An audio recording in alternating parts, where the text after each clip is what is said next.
नमस्कार दोस्तों, स्वागत है man of the family channel पर और हमारे series prospectus of a family man में। आज हम बात करेंगे स्टेप ऑफ एजुकेशन पर, जहां हम समझेंगे शिक्षा के अलग अलग चरणों को, किस उम्र में कौन सी कक्षा होनी चाहिए, अलग अलग कक्षों में कौन कौन सा विषय होते हैं और हर कक्षा में किस पर ज़्यादा ध्यान देना चाहिए। इस जानकारी से आप अपने लिए और अपने बच्चों के लिए सही शिक्षा योजना बना सकेंगे, जो एक सफल जीवन की ओर कदम बढ़ाएगी।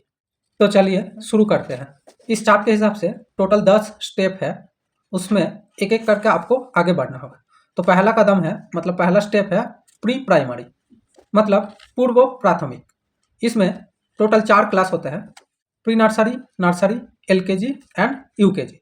प्री नर्सरी के लिए एज होना चाहिए मिनिमम 3 साल, जिसमें आप प्लस माइनस 1 कर सकते हैं। मतलब मैं जितना एज बताऊंगा सब में आप प्लस माइनस 1 कर सकते हैं। तो प्री प्राइमरी के अंदर प्री नर्सरी के लिए एज होगा 3 साल, नर्सरी के लिए 4 साल, एलकेजी के लिए 5 साल, यूकेजी के लिए 6 साल। इसमें सब्जेक्ट रहेंगे खेलने के माध्यम से सीखना, सामाजिक मेलजोल और सहयोग, दैनिक दिनचर्या और अनुशासन और कल्पना का विकास। इसमें मेनली फोकस किया जाता है सामाजिक कौशल, मौलिक शिक्षा और जीवन कौशल प्राप्त करके अनुशासन और आत्मविश्वास में वृद्धि। दूसरा चरण है प्राइमरी एजुकेशन, मतलब प्राथमिक विद्यालय। इसमें क्लास 1 से क्लास 6 तक है। क्लास 1 में 7 साल, क्लास 2 में 8, क्लास 3 में 9, क्लास 4 में 10, क्लास 5 में 11, क्लास 6 में 12। इसमें मेनली सब्जेक्ट रहता है Hindi, English, mathematics, science, social science, arts, EVS मतलब environmental science, physical education and sports. इसमें मेनली फोकस किया जाता है पढ़ाई में, लिखाई में, काउंटिंग या गणना कराने में और सामाजिक व्यवहार। तीसरा चरण मतलब तीसरा स्टेप है सेकेंडरी एजुकेशन, मतलब माध्यमिक। इसमें क्लास 7 से क्लास 10 तक है। क्लास 7 में 13 साल, क्लास 8 में 14 साल, क्लास 9 में 15 साल एंड क्लास 10 में 16 साल एज होना चाहिए। इसमें सब्जेक्ट रहता है Hindi, English, mathematics, physical science, life science, history, geography, environmental science, work education, physical education and arts. इस सेकेंडरी क्लास में मेनली फोकस किया जाता है गहरी पाठ्यक्रम के माध्यम से एकेडमिक कौशल बढ़ाना और महत्वपूर्ण विषय में सही आधार स्थापित करना। शिक्षा के स्टेप को कंप्लीट करने के बाद बहुत सारे स्टूडेंट छोड़ देता है पढ़ाई, उसके बाद किसी न किसी जॉब में अपने गरीबी के लिए जॉब करना शुरू कर देते हैं। जो लोग पढ़ाई छोड़ देते हैं क्लास 10 के बाद और पढ़ाई नहीं करते हैं, उन लोगों के लिए मैं एक नया वीडियो लाऊंगा बाद में, जिसमें मैं चर्चा करूंगा कि क्लास 10 के बाद क्या क्या आप फॉर्म फिलअप कर सकते हैं, कौन सा जॉब पाने के लिए आप कोशिश कर सकते हैं, और जो पढ़ाई करना चाह रहे हैं इसके बाद क्या क्या सब्जेक्ट लेके क्या क्या स्कोप होता है, उसके बारे में भी मैं नया वीडियो लाऊंगा। मतलब क्लास 10 के बाद मैं 2 वीडियो लाने जा रहा हूँ, एक क्या स्कोप है एजुकेशन का और दूसरा क्या स्कोप है जॉब का। तो मेरा वीडियो मिस ना हो जाए, इसके लिए मेरे चैनल को प्लीज़ फॉलो कर लीजिए एंड सब्सक्राइब कर लीजिए और नोटिफिकेशन बार को ऑन रखिए, ताकि नया वीडियो अपलोड होते ही आपके पास नोटिफिकेशन आ जाएगा। चलिए वापस आते हैं टॉपिक पे। अगर आपको कक्षों और उम्रों के बारे में सही जानकारी नहीं रहेगा तो आपकी योजना मतलब आप जो एजुकेशन प्लान बनाएंगे उसमें गड़बड़ी हो सकता है। इसलिए उम्रों के साथ साथ कौन सी क्लास होना चाहिए ये बहुत ही ज़रूरी है। सेकेंडरी यानी क्लास 10 के बाद कौन सा सब्जेक्ट चूज करना है वो भी काफ़ी कठिन हो सकते हैं। अगर सही दिशा में शिक्षा की योजना नहीं बनी तो ना सिर्फ शिक्षा बल्कि आर्थिक समस्याएं भी आ सकती है, खास करके मिडिल क्लास फैमिली में या लोअर मिडिल क्लास फैमिली के लिए। यही कारण है शिक्षा के इस चार्ट को सही से ध्यान से समझ लीजिए। यहाँ आपको ना केवल शिक्षा के सही रास्तों पर चलने में मदद करेगा, बल्कि आपको वित्तीय योजना का भी सही दिशा देगा, ताकि भविष्य में कोई कठिनाई ना आए। तो 10वीं के बाद हम लोगों का नेक्स्ट स्टेप है, मतलब 4th स्टेप है हायर सेकेंडरी, मतलब उच्च माध्यमिक। इसमें 2 ही क्लास होता है, 11th और 12th। 11th में 17 साल और 12th में 18 साल उम्र होना चाहिए। इसमें मेनली सब्जेक्ट होता है साइंस, कॉमर्स, आर्ट्स और ह्यूमैनिटीज़। इसमें मेनली फोकस किया जाता है विशेषीकृत विषय चयन और उच्च शिक्षा के लिए तैयारी। हायर सेकेंडरी के बाद आता है अंडर ग्रेजुएट यानी स्नातक, इसको बैचलर्स भी बोलते हैं। इसमें मेनली 3 साल होता है। मैं इसको अंडर ग्रेजुएट का यूजी नाम दे रहा हूँ। तो UG 1, UG 2 and UG 3। UG 1 के लिए 19, यूजी 2 के लिए 20 एंड यूजी 3 के लिए 21 साल होना चाहिए। इसमें subject mainly BA, BSc, BCom, BE, BTech, BBA, BFA ये सब होता है। इसमें मेनली फोकस किया जाता है निश्चित विषय पर गहरा ज्ञान अर्जित करना और पेशेवर कौशल का विकास। मिडिल क्लास या लोअर मिडिल क्लास फैमिली में हायर सेकेंडरी के बाद भी बहुत सारे लोग मतलब पढ़ाई छोड़ के, स्टूडेंट बहुत सारे पढ़ाई छोड़ के जॉब में चले जाते हैं।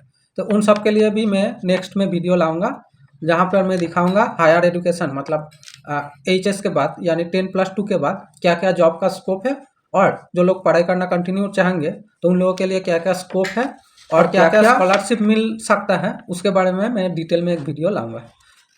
नेक्स्ट स्टेज यानी 6 नंबर स्टेप है पोस्ट ग्रेजुएट यानी मास्टर डिग्री। पोस्ट ग्रेजुएट को अगर हम लोग नाम देंगे PG, तो इसमें 2 साल लगता है, PG1 एंड PG2। PG1 के लिए 22 साल एंड PG2 के लिए 23 साल होना चाहिए।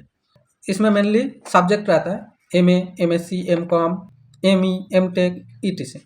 इसमें मेनली फोकस किया जाता है और अधिक विशेषकृत ज्ञान और अनुसंधान का क्षमता प्राप्त करना। मास्टर डिग्री के बाद भी बहुत सारे स्टूडेंट पढ़ाई छोड़ के जॉब में लग जाता है, मतलब जॉब शुरू कर देता है। तो उन लोगों के लिए भी क्या क्या स्कोप है मैं नेक्स्ट में वीडियो लाने वाला हूँ, जिसमें डिटेल में बताऊंगा क्या क्या स्कोप है, और जो लोग पढ़ाई करना कंटिन्यू चाहेंगे उन लोगों के लिए भी क्या क्या पढ़ाई का स्कोप है वो भी मैं डिटेल में बात करूंगा। इसके बाद आता है पढ़ाई का 7वां सीढ़ी मतलब स्टेप नंबर 7। इस 7 नंबर स्टेप में होता है डॉक्टरल यानी रिसर्च, जिसको PhD बोल सकते हैं, खोज बोल सकते हैं, अनुसंधान बोल सकते हैं। तो ये PhD 3 साल के लिए होता है। PhD1, PhD2, PhD3 अगर नाम देंगे तो PhD1 के लिए 24 साल, PhD2 के लिए 25 साल एंड PhD3 के लिए 26 साल होना चाहिए। इसमें सब्जेक्ट और फोकस के बारे में बात करने का जरूरी नहीं है, क्योंकि आप स्क्रीन में देख सकते हैं, देख लीजिए। मैं आगे बढ़ रहा हूँ नेक्स्ट स्टेप में, 8वीं चरण मतलब स्टेप नंबर 8। स्टेप नंबर 8 में आता है पोस्ट डॉक्टरल मतलब उच्चतर अनुसंधान। ये 2 साल के लिए होता है। इसको अगर हम लोग PhD4 एंड 5 बोलेंगे तो PhD4 के लिए उम्र होना चाहिए 27 साल एंड PhD5 के लिए उम्र होना चाहिए 28 साल। इसमें भी सब्जेक्ट और फोकस आप स्क्रीन में देख लीजिए।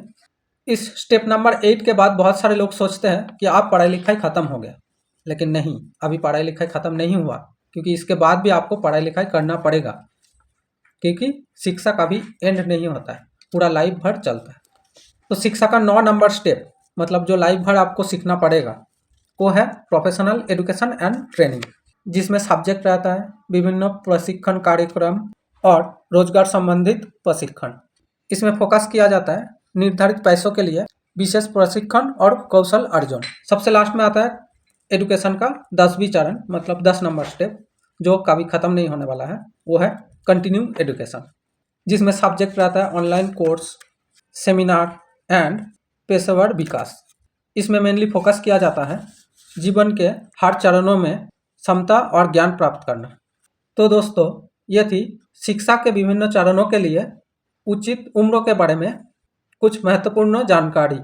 अगर ये वीडियो आपको पसंद आया है और जानकारीपूर्ण लगा है तो कृपया मेरे चैनल को सब्सक्राइब करना ना भूलें, क्योंकि अगले वीडियो में हम एक बहुत ही महत्वपूर्ण विषय में चर्चा करने वाले हैं। ये वीडियो आपको भविष्य की योजना बनाने में काफ़ी मदद कर सकते हैं, तो इसे बिल्कुल भी मिस मत कीजिए। Thank you. और स्क्रीन में जो चार्ट मैं आप लोगों को दिखाया हूँ, इस चार्ट को पाने के लिए मुझे प्लीज़ कमेंट करें, मैं आपको चार्ट का PDF शेयर कर दूंगा, उसको प्रिंट करके आप रख सकते हैं।